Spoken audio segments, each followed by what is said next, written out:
Bangladeshi cedar আক্রান্তদের সহায়তায় ১৩ কোটি ডলার বাংলাদেশি মুদ্রায় ১,০৪৬ কোটি টাকা দান করেছিলেন সৌদি এক নাগরিক। নাম পরিচয় গোপন রাখা সত্ত্বে এই দান করেছিলেন।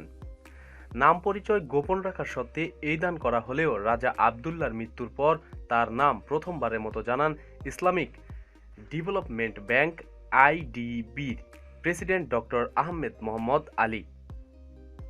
আগামী মধ্য জানুয়ারিতে রাজা আবদুল্লাহর ছেলে প্রিন্স তুর্কি বিন আবদুল্লাহ ও আইডিবির প্রেসিডেন্ট বাংলাদেশ সফরে এলে তখন আনুষ্ঠানিকভাবে সরকারের পক্ষ থেকে দেশবাসীর সামনে ওই ১৩ কোটি ডলারের দাতার নাম ঘোষণা করা হবে।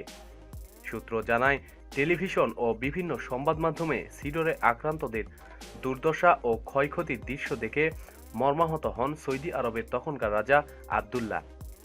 তিনি আক্রান্তদের সহায়তার জন্য আইডিবির প্রেসিডেন্ট ডক্টর আহমেদ মোহাম্মদ আলীকে জানান সিডর আক্রান্তদের সহায়তার জন্য ১৩ কোটি ডলার দান করতে চান তিনি।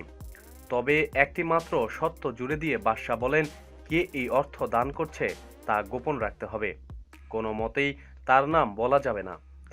নাম পরিচয় গোপন রাখার আশ্বাস দেন আইডিবির প্রধান। পরদিনই বাংলাদেশের জন্য পুরো ১১ কোটি ডলার সৌদি রাজা পৌঁছে দেন আইডিবির কাছে।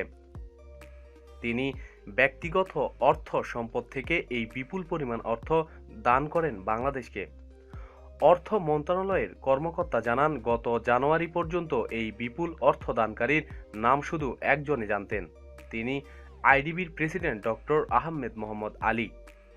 রাজার অনুরোধ রাখতে গিয়ে কারো কাছে প্রকাশ করেননি তিনি। তবে গত জানুয়ারি মাসে সৌদি রাজা আবদুল্লাহ মারা যাওয়ার পর আইডিবির প্রেসিডেন্ট প্রথমবারের মতো রাজার ভাই ও সন্তানদের কাছে বিষয়টি খোলাসা করে বলেন, বাংলাদেশে সিডর আক্রান্তদের ১৩ কোটি ডলার সহায়তা দেওয়ার অজ্ঞাতনামা ব্যক্তিটি ছিলেন তারই রাজা। সেই অর্থে বাংলাদেশে স্কুল কাম শেল্টার হোম নির্মাণ হচ্ছে।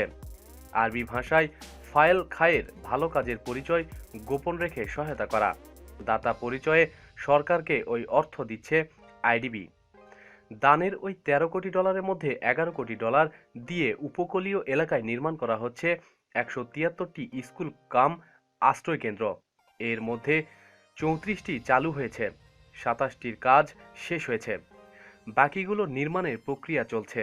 স্থানীয় সরকার মন্ত্রণালয়ের তদারকে বেসরকারি খাতের প্রতিষ্ঠান আব্দুল মোয়েম কনস্ট্রাকশন ও নাভা সহ কয়েকটি প্রতিষ্ঠান এগুলো নির্মাণ করছে। সরকারের চাহিদা অনুযায়ী নির্মাণ ব্যয় মিটাতে দানের সেই অর্থ থেকে টাকা দিচ্ছে আইডিবি। বাকি ২ কোটি ডলার দিয়ে সিডর আক্রান্ত কৃষক ও জেলে এবং ক্ষুদ্র ব্যবসায়ীদের কৃষি উপকরণ সরবরাহে বিনা সুদে ঋণ দেওয়ার ব্যবস্থা করা হয়েছে, যা এখনও চলছে। আইডিবির ঢাকা অফিস ও অর্থ মন্ত্রণালয়ের কর্মকর্তারা জানান, আইডিবির প্রেসিডেন্ট ডক্টর আহমেদ মোহাম্মদ আলীর কাছ থেকে বাবার দানের কথা শুনে নির্মাণ শেষ হওয়া ২৭টি স্কুল কাম আশ্রয় কেন্দ্রের উদ্বোধন করার আগ্রহ প্রকাশ করেছেন প্রিন্স তুর্কি বিন আবদুল্লাহ। তার এই আগ্রহের কথা অর্থমন্ত্রী আবুল মাল আব্দুল মুহিতকে চিঠি লিখে জানান আইডিবি প্রেসিডেন্ট। ১২ই ডিসেম্বর বাংলাদেশে আসার আগ্রহের কথা জানিয়েছিলেন তারা। তবে সময় কম বলে ইআরডির তরফ থেকে সফরটি মাসখানেক পিছানোর অনুরোধ করে আইডিবিকে একটি চিঠি পাঠানোর প্রক্রিয়া শেষ করেছে অর্থ মন্ত্রণালয়। চিঠিতে আগামী মধ্য জানুয়ারিতে প্রিন্স তুর্কি বিন আবদুল্লাহ ও আইডিবির প্রেসিডেন্ট আহমেদ মোহাম্মদ আলীকে বাংলাদেশে এসে ২৭টি স্কুল কাম আশ্রয় কেন্দ্রের উদ্বোধন করতে অনুরোধ জানানো হয়েছে। প্রতিদিন সব খবরাখবরের জন্য সাথেই থাকুন এবং সাবস্ক্রাইব করুন। ধন্যবাদ।